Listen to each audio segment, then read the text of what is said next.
ازيكم عاملين ايه؟ يا رب تكونوا بألف خير. اهلا بكم في قناة قلم وسبورة.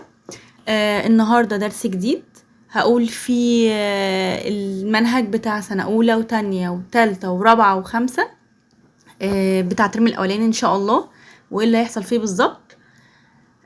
ونبدأ مع بعض منهج سنة اولى. مفيش تغيير في المناهج، منهج سنة اولى هو.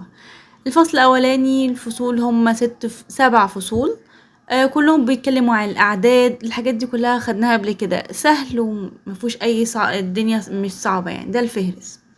سنة تانية معانا، منهج سنة تانية موجود كله على القناة، ترم اول وترم تاني، بس احنا دلوقتي بنتكلم عن الترم الاولاني. موجود كل الترم الاولاني الشرح بالتفصيل، برضو 6 فصول. برضو حاجات سهلة ما تغيرش برضو. خدناهم كل الحاجات دي قبل كده يعني. الميعاد طبعا القديمة هي مفيش اي حاجة اتغيرت، وكله هتلاقوه على القناة بتاعتي قلم وسبورة، كله مشروح. سنة تالتة الجديد معانا ان شاء الله الترم ده، هنبدأ نشرح فيه بإذن الله. هنبدأ في جدول الضرب، ننزله بإذن الله. ده الفهرس برضو بتاع الكتاب، 6 فصول ان شاء الله هنشرحهم برضو بكل سلاسة زي ما شرحنا سنة اولى وتانية. هنشرح كل حاجة بالترتيب. معانا برضو منهج رابعة، قلت هصوره لكم. هيبقى ايه الدنيا برضو عبارة عن ايه. برضو تقريبا هو ما اتغيرش من السنة اللي فاتت. هو اتغير السنة اللي فاتت بس دلوقتي ما اتغيرش، هي نفس الطبعة بتاع السنة اللي فاتت هي.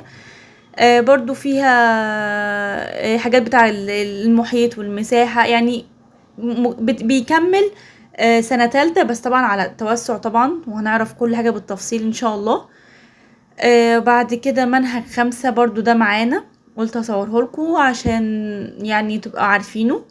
منهج 5، يا رب يبقى سنة سعيدة عليكم كلكم بإذن الله. وكل سنة وانتم طيبين. يلا باي.